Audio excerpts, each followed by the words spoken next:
capitalists may kill these cute little animals, and our emissions threaten all of Earth. Devastating worldwide climate change is happening. But this is amazing. Celebrities and politicians have solutions. These cool people own electric and hybrid cars. The first Prius I ever owned. Now my mayor wants to ban styrofoam cups. I think is something we can do without. Styrofoam too. So now we got to look for what's next. In the name of protecting Earth, we have green tyranny. That's our show tonight.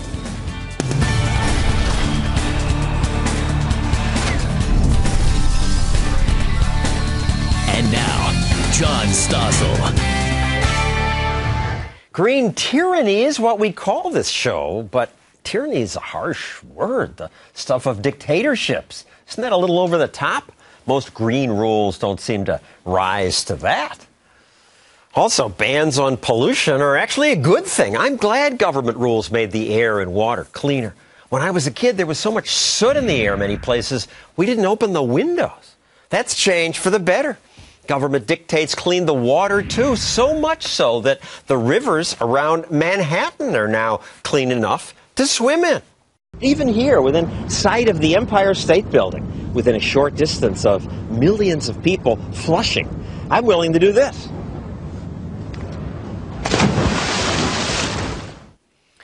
It was freezing cold, but no longer so filthy. So, hooray for the EPA. So, why do I use the phrase green tyranny? Because government always goes too far.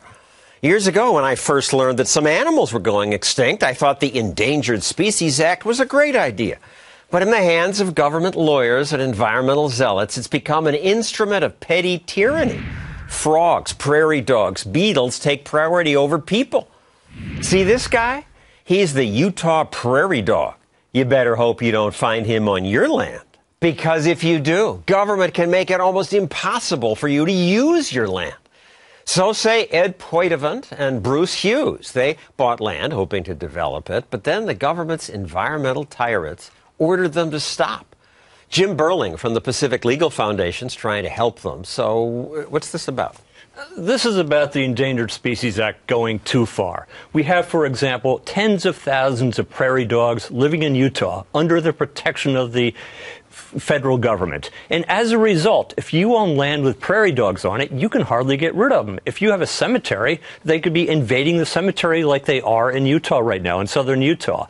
If you own an airport, the airport is being overrun with prairie dogs, and you can't do much of anything about it.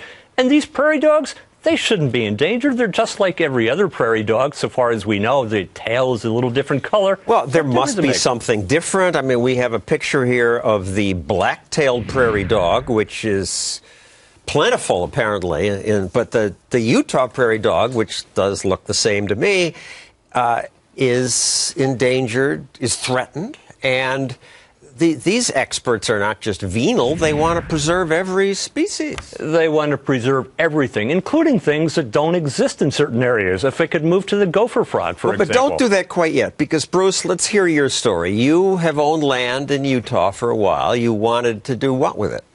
I bought the piece of land for my retirement to develop as a commercial piece. And when the prairie dogs moved on, what happened was the process of getting them removed, you had to go through a take process, and this take process for my 3.4 acres would have taken 42 years to accomplish. And we have a statement from the Fish and Wildlife Service saying, we work with homeowners. We continue to provide financial and technical assistance to encourage voluntary conservation.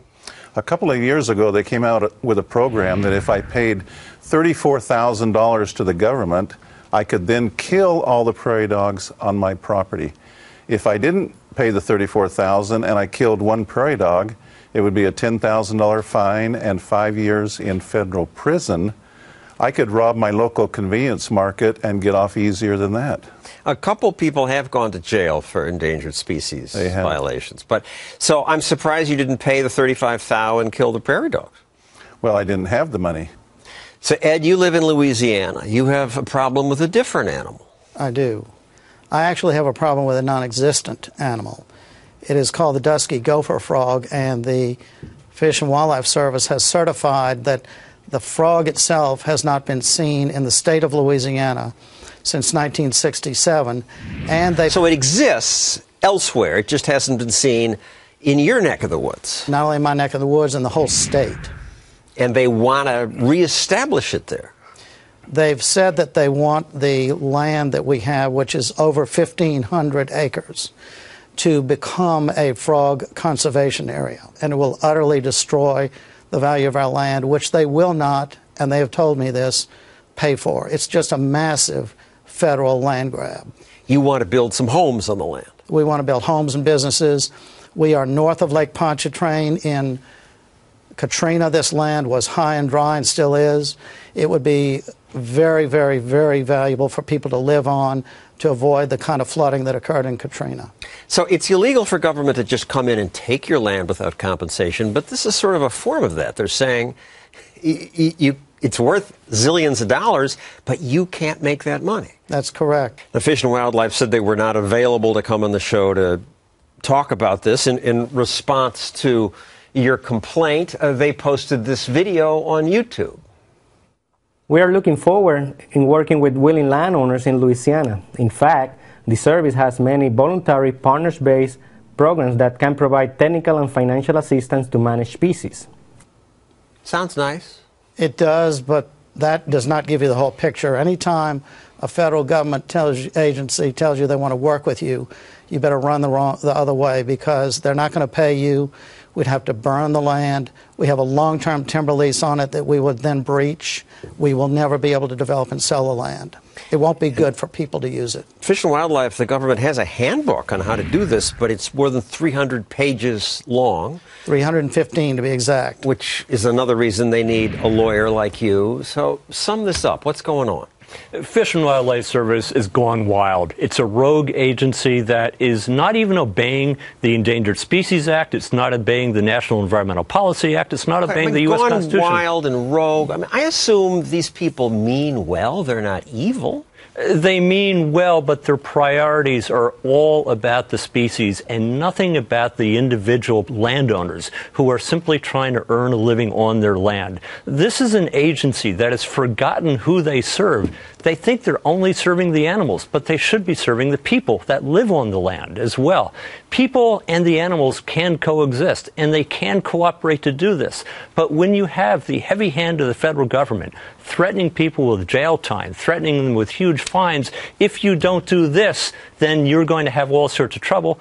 It also creates disincentives, because landowners do not want to help the Endangered Species Act if that essentially is going to be an economic death sentence for them.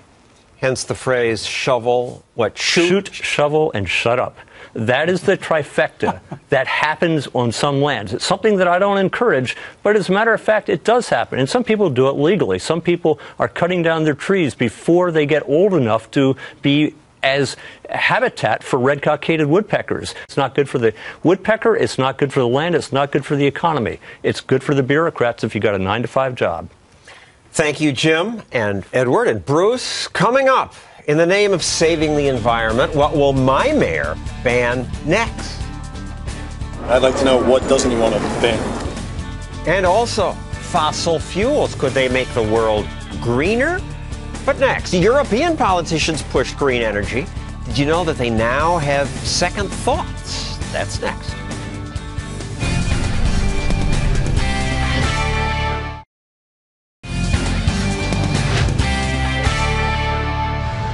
We're constantly told, go green, use less energy, shrink our carbon footprint.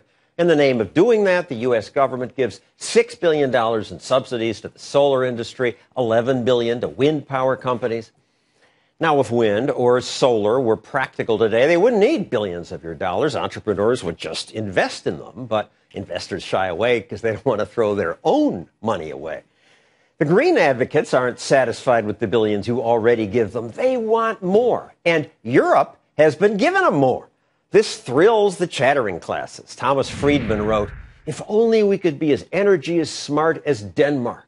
Reuters said Germany sets new solar power record. Government support for renewables help Germany become a world leader in renewable energy. The left-wing think tank, the Center for American Progress, is thrilled that Germany, Spain, China have seized the energy opportunity, but the United States risks getting left behind. Sounds terrible. Europe's cleaning our clock in the new field of renewable energy. But one left-wing European environmentalist, Bjorn Lomborg, says, oops, apparently we in Europe are the ones who've been getting our clocks cleaned. You're Danish. You helped pay for this. Sure. What do you mean? Well, we're certainly paying a very large amount of money to have the bragging rights for Germany having the most solar or Denmark having the most wind. The Germans are spending about $110 billion on subsidies for these solar panels. The net effect of all of those investments will be to postpone global warming by 37 hours by the end of the century. All those billions for 37 hours delay. So we'll remember them in 2100 and say, whoa. You believe in global warming and man-made. Global warming is real, and it is something we need to fix. But we should fix it smartly and not in a very, very costly way as we're doing right now. Germany is probably spending $660 for every ton of CO2 they're cutting. And remember, the benefit of it is about $5 per ton. That's a bad deal. And even your foolish politicians in Europe are now saying, I guess we made a mistake and they're cutting back? They're curbing it, but unfortunately they're not by any means phasing it out. They're still way too proud of their They're creating green jobs. And that's another one of those things. You know, when you say we're creating green jobs, well, sure, if you give lots and lots of subsidies, you're inevitably going to get jobs. But where are you going to pay it from? Well, you're going to pay it with higher taxes elsewhere, which, of course, is going to shed jobs. Each green job costs $175,000 each per job? Yeah. The bizarre thing is, if you really want jobs, and you can make an argument in a crisis to subsidize jobs in the short run, you can get many, many more jobs if you're focused on infrastructure or hospitals or other things where you would also get a lot of great benefits and more jobs. Do you dispute this? To use wind power to create the same amount of energy as one nuclear plant, you need windmills that would cover the state of Rhode Island, all of it. What you have to remember is wind turbines are much, much less efficient, partly because they take up a lot of space. And they're more efficient than solar.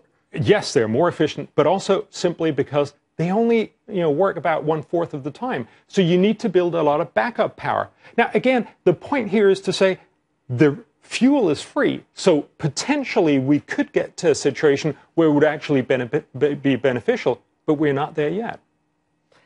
But we're spending like we are. Yes, and that's the real depressing situation. A lot of people are saying global warming is real, so we got to do something now. Well, actually, no. Global warming is real, so we got to find smart ways of making sure we get everybody on board, not just rich, well-meaning Germans and Danes, but that we can also find technologies that will be so cheap that the Chinese and the Indians will buy into these technologies. So this is about, just like everything else, about innovation. If we get cheap green energy, everyone will buy it. As long as it's expensive, we need to subsidize it, nobody will. And if it gets practical, I'll invest in it. I don't need the tax money. Thank you, Bjorn. Please stay with us because I keep hearing wonderful things about electric cars. Famous people have them. But you say the green cars have a dirty little secret. That's next.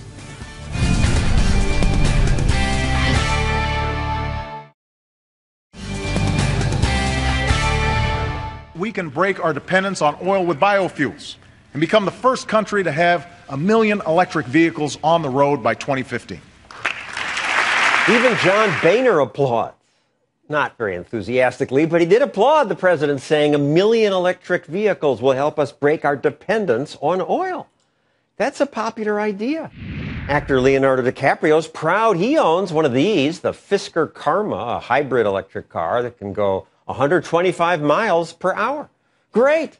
DiCaprio can afford the $100,000 it costs. So can Justin Bieber. He has one too. George Clooney bought this electric car for $100,000, but sold it back to the company. Maybe because it only goes 30 miles before it needs a new charge. Still, electric cars just appeal to people. They give off no emissions. That's why they're a great alternative to oil-burning cars, says Brian Wynn. He's president of the Electric Drive Transportation Association, an electric car lobbying group. Bjorn Lomborg, the skeptical environmentalist, is back because he's skeptical and just wrote a column titled "Green Cars Have a Dirty Little Secret." A dirty secret? What? Well, John, they don't emit any CO2 on the road. But the problem is, partly, once you produce them, they actually emit a lot of CO2 because a lot of energy goes into the production, especially the battery.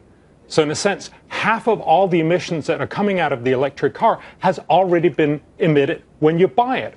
And the second half, of course, is... Hang on, it's like 30,000 pounds of carbon dioxide to make the car versus less than half that for an ordinary car. Exactly. And then the other half is, yes, you're zero emissions on the road, but you still need to recharge it. And most of our electricity still comes from fossil fuels. So the real point here is to say, electric cars right now are just not ready to really help us cut carbon emissions in a big way. And it's a very inefficient way of doing it. So, Brian, he's basically saying that you have pulled off a scam getting all these subsidies for electric cars. Well, I disagree with his numbers. Clearly, Bjorn is using a study which is not new. It's actually an outlier study. If you challenge basically any of the assumptions in the study, the length of you keep the car, size of the battery pack, the grid mix, etc., it changes the results dramatically. So it's bad numbers in and then bad numbers out. You're using bad numbers. Well, listen, it's the latest study that we have. And what it tells us is, sure, if you drive a lot longer, and there are studies out there that are talking about electric cars driving 180,000 miles, and then, yes, you will cut carbon emissions significantly. But let's just be honest, most of these cars, certainly that people can afford, for instance, the Leaf, will drive 73 miles before it needs the recharge. That's not an obvious way to get people to drive a lot. Brian, MIT Technology Review did write, don't drive your Nissan Leaf too much. We do have vehicles on the road, early model vehicles, electric vehicles that have actually driven over 200,000 miles before they've given up the ghost, and some of them are still out there. So these are vehicles, the average vehicle, we estimate is in the fleet for 130 miles. They're warranted, all of these vehicles are warranted for 100,000 miles. So, I think we need to be a little bit more realistic about what we're talking about. Well, let's move to point 2 then. Let's say it lasts for 200,000 miles. You're plugging it in and you're burning electricity often made from coal. How does that help? It helps, actually, no matter what you're using to generate your electricity. And let's be clear, we're not using coal, we're using less and less coal, particularly with the price of natural gas falling. And in addition, we're using renewables as well. But no matter what you're using for your mix, plugging your car in is better than using gasoline. You are? Well, Brian, if I could just, you're absolutely right, and we agree that if you drive your electric car, you will emit less CO2 than if you drove your diesel or your gasoline car. The real issue here is how much does a car then save in tons of carbon? How much is carbon dioxide cuts from an electric car? Well, I think the debate was actually on the manufacturing, and No, essentially what are you saying? What the established estimates are saying are basically that your manufacturing numbers are probably 2 to 3 times what the actual manufacturing is going to be. The other thing that's interesting about the numbers you're not answering his question. In total, let's take your manufacturing numbers and then use numbers. If I, to be a good guy and be green, buy an electric car, how much less carbon am I putting out? You're using only marginally more carbon in the production of the car. Look, the only thing that's different about these cars, they have vastly fewer moving parts. It's basically the batteries that are essentially different. And instead, you're putting a little bit more carbon into that car to produce a battery than you are in using gasoline over the life of a gasoline car. And over its life, how much less carbon am I going to use if I buy your cars? Again, we get back into the assumptions game here. And, okay, make an assumption. I mean, I could pencil... You want me to do math on the program? Is that what you're saying? I'm saying put your best case forward. I just basically gave you the number, which is my best case forward. The best case forward is that no matter where you plug this car in, it's cleaner from a greenhouse gas point of view, vastly from go, even using gasoline, even using coal to create your electricity. Bjorn, your point is that even if we generously assume I'm going to burn a lot less carbon, am I going to affect global warming? Yeah, very, very little. I mean, I'm kind of disturbed with Brian's answer, because you're just not justifying anywhere close to the cost that we're paying, the $7,500 we're paying in subsidies. Okay. And that's the real Brian, let's touch on that. Why do I have to pay $7,000 every time Leonardo DiCaprio buys an electric car? If your electric cars are good, you pay for them yourself. We think it's terrific that Leo is driving that car. I'm not a celebrity, and I'm driving one of these cars as well. I don't want to pay for your car. I didn't ask you to. Basically, but the federal government essentially is very mindful. The president, some of our biggest our supporters, by the way, are Republicans, because they understand that more than $1 billion a day is flowing out of this country to support our addiction to oil. Yeah, politicians are crony capitalists too, so but why should I spend $7,000 subsidizing you? The reason why it's worth basically investing federal dollars in this is because we want to lead the world in this technology. And there's no question, and I don't think Bjorn is disputing the fact that electric drive is the drivetrain of the future. It's vastly more efficient than a combustion engine. It's better for the environment. It's better for energy security, and it's better for our competitive position in the world. So why not lead? He says you agree this is the technology of the future, yes or no? We should invest in getting those technologies much better, but right now, though, they're just very expensive. Thank you, Bjorn. Coming up, my mayor here in New York wants to ban this. It's too big, he says. That got publicity. But now, Mayor Bloomberg has a new enemy. What's that? I'll tell you next.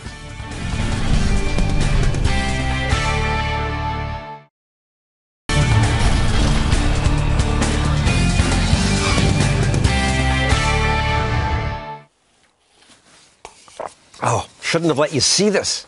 My mayor says foam cups like this are environmentally destructive. And outside the studio, people agree. Styrofoam is absolutely horrible for the environment. Yeah, I think styrofoam should be decreased throughout the world. I think it would just help the environment a lot if we could just use paper. Paper, yeah, what's wrong with that?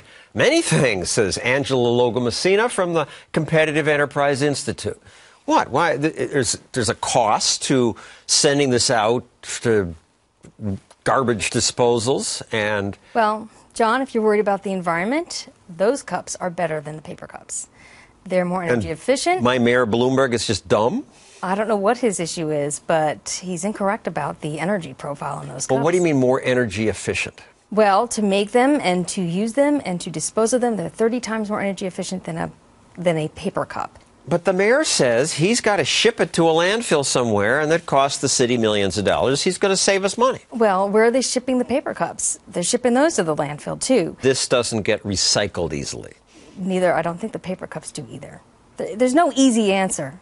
But even if people don't like these. So what? I like them. They don't burn my hands. They are more energy efficient, and you know what? They're less expensive, which is good for New York City businesses. This is going to be a huge cost to businesses, including the government agencies, which are going to spend $11 million more, according to one study, to buy paper instead of the foam cups. Well, people are at least starting to wake up to some of the excesses of the nanny state. Most people we interviewed were skeptical about Bloomberg's proposed ban. I think that he should really let people do what they want. I think he should just take his nose out of everybody's business. These are successful for a reason. Absolutely. People are buying them because they're cheaper. And they're cheaper because they use less energy. And they're also lighter. So if you're putting them in the landfill, they're going to be a lot easier to transport. Just like the paper cups that are going to landfill, these are just going to be that much less energy usage to get them there. And there's a myth about landfills, too, that we're drowning in garbage, running out of space. Yes. We could fit an awful lot of trash in one small, relatively small landfill. 1,000 years worth, according to researchers, and there'd be no problem, no consequences. There are not a lot of environmental issues. They're very sanitary. All America's garbage, I read, could fit in one pile. It would fit on 10 miles by Turner's Ranch. 44 miles, yeah. And it's not really a big thing when you look at it in perspective. And some towns compete to get garbage to make money on landfills. They build golf courses on top of them. In where I am, I'm originally from New York, but my garbage, when I was in New York, was going to my home state now, which is Virginia. And it's been used to build schools, to help a lot of rural communities that had nothing. It's been a boon, an economic boon. but people don't like the way it sounds. Even though they didn't even know the landfill was there when I went to go find it, I had to ask for directions. Nobody knew it was there. One street vendor told us it would cost him so much more if he couldn't use foam.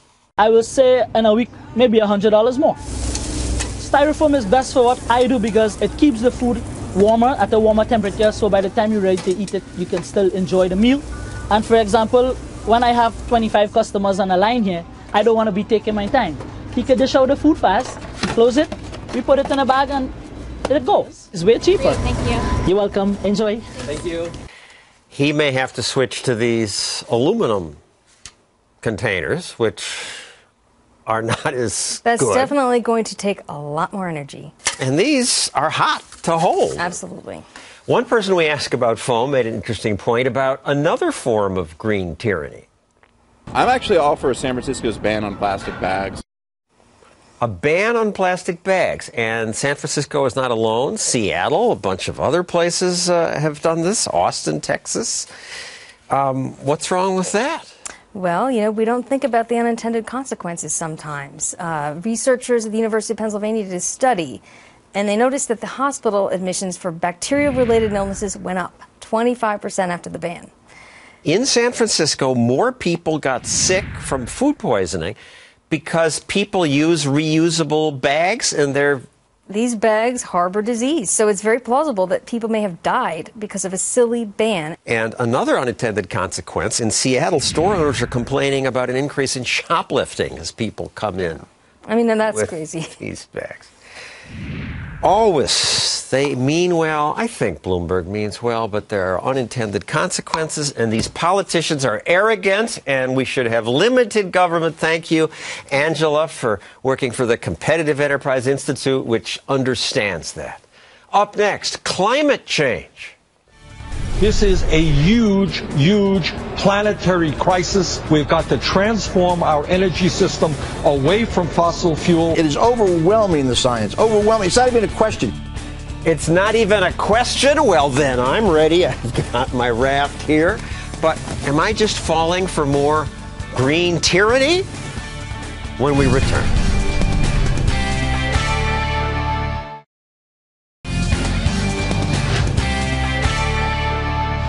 We've got to transform our energy system away from fossil fuel, cut greenhouse gas emissions, move to energy efficiency, move to sustainable energy. It is overwhelming, the science. Overwhelming. It's not even a question. The science is overwhelming, says Beckel. But overwhelming about what exactly? Certainly, I agree with Beckel. He says it's overwhelming that the Earth is warming. Most scientists agree about that.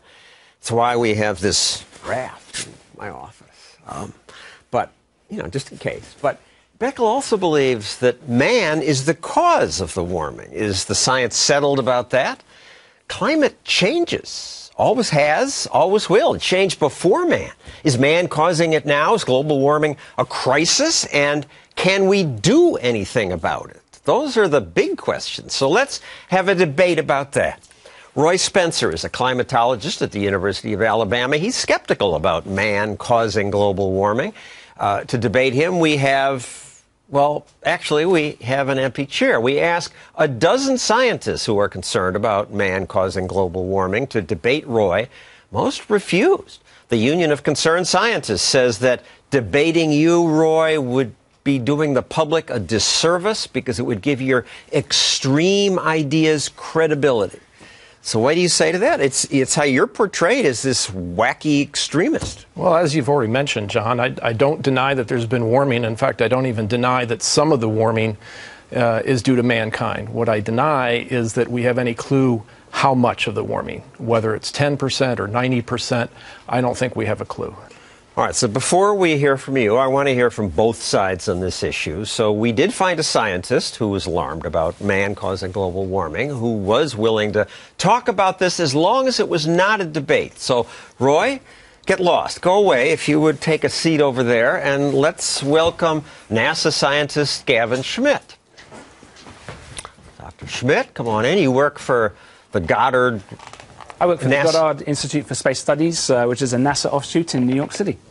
All right, so why is Roy Spencer wrong in saying we're not sure about man causing it? So you made a good point earlier on. You said that climate changes all the time. It has, and it has done for many, many different reasons. It's changed because we've had big volcanoes. It's changed because the sun has changed. It's changed because there have been orbital wobbles in the Earth's path around the sun that has caused like ice ages to come and go. All of those things are totally true. So we've looked at the sun. It's not the sun. We've looked at volcanoes. It's not volcanoes. We've looked at the orbit. It's not the orbit. This time, it's not those things. But what we've been doing the last 150 years is we've been increasing the amount of greenhouse gases in the atmosphere over 40% in terms of carbon dioxide. We've more than doubled the amount of methane, which is another greenhouse gas.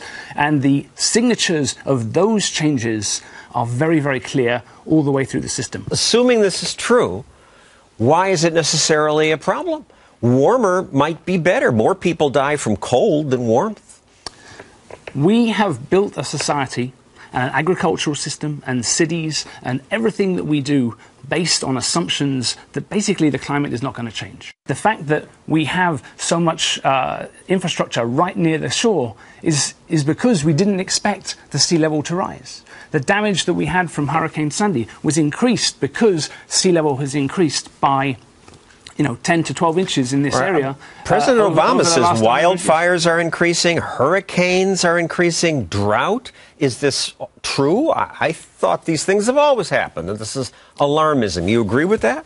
So there are some things that we can look at and we can say, okay, they're changing. Heat waves. We're having more extreme heat waves over a wider area. Hurricanes, you mentioned Sandy. Okay, hurricanes, there's more uncertainty in the science of hurricanes. Are they increasing? It's a tricky thing, hurricanes. I mean, they have this graph of hurricanes by decade, and they don't show an increase. Right. So I didn't say they did.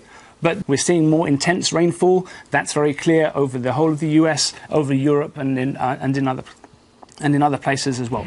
And now, what's going on in the future? That's where we're concerned about. Because what can we do? What we're doing right now is not nothing. What we're doing right now is we're increasing the amount of carbon dioxide every year, year on year. What can we do about it? We like burning fossil fuels. No, you know what? You like the product of burning fossil fuels. Like you mentioned before, earlier on, about how dirty the air was when there was unrestricted burning of coal. Right? We don't like actually burning coal. What we like is the energy that comes from coal. Right? What we like is energy. Yeah, and we like energy, and even if we cut our emissions in half, it wouldn't affect the world. Oh, it would. If we cut our emissions by half, it would be a tenth of the world's CO2.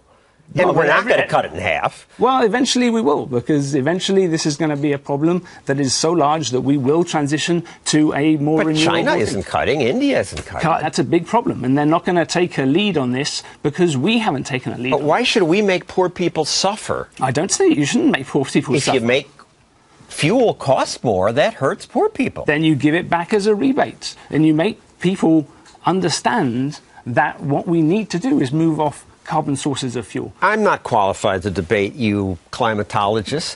Why won't you debate Roy Spencer? He's not a flake. He helped produce the data that the government uses for the atmospheric temperatures. I'm not a politician. I'm here because you asked me to come on and talk about the science, and I'm totally happy to do that. And anytime you want to ask me again, just give me a call and I will come here and I will tell you about the science and I will point you in the right direction.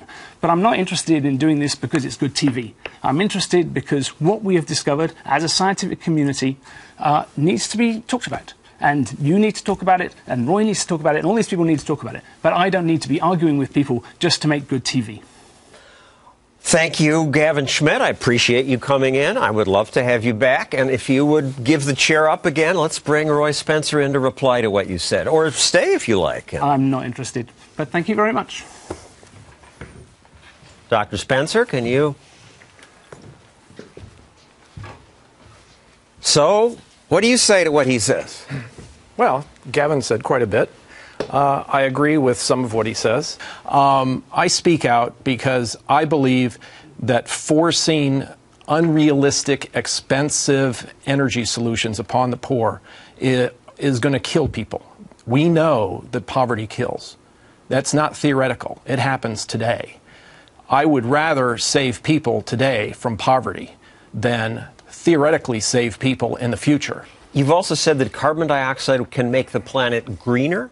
Well, that's pretty well understood. There's hundreds of papers that have been published by plant physiologists that show that increasing CO2 is good for basically all the plants that they study, even crops like corn. My long-term prediction is that eventually we're going to realize that more CO2 in the atmosphere is actually a good thing. And considering the fact that it is necessary for life on Earth to have CO2 in the atmosphere, it's amazing how little there is in the atmosphere. The perception among my friends here in New York is that you're this weird outlier, and all the other serious scientists say, man's doing it, we've got to fix it now. Well, I hate to say it, but that's, a characterization that's come about because of the media.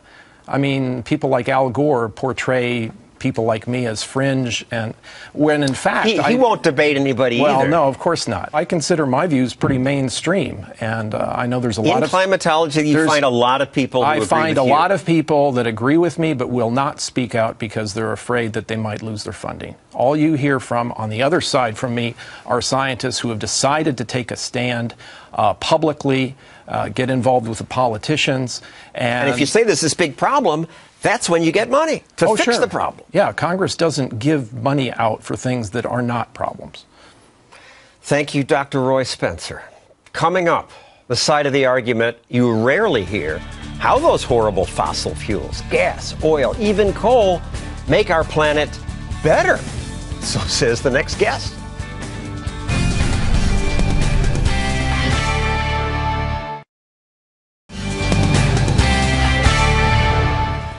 Watching TV news and reading the papers, you'd assume the most horrible, hateful thing going on in America is our burning fossil fuels. I'm told we're destroying the earth, burning gas, oil, and coal, and we burn more than other countries. The National Audubon Society says there is no greater threat to our environment. But my next guest, scientific journalist Matt Ridley, says the opposite is true.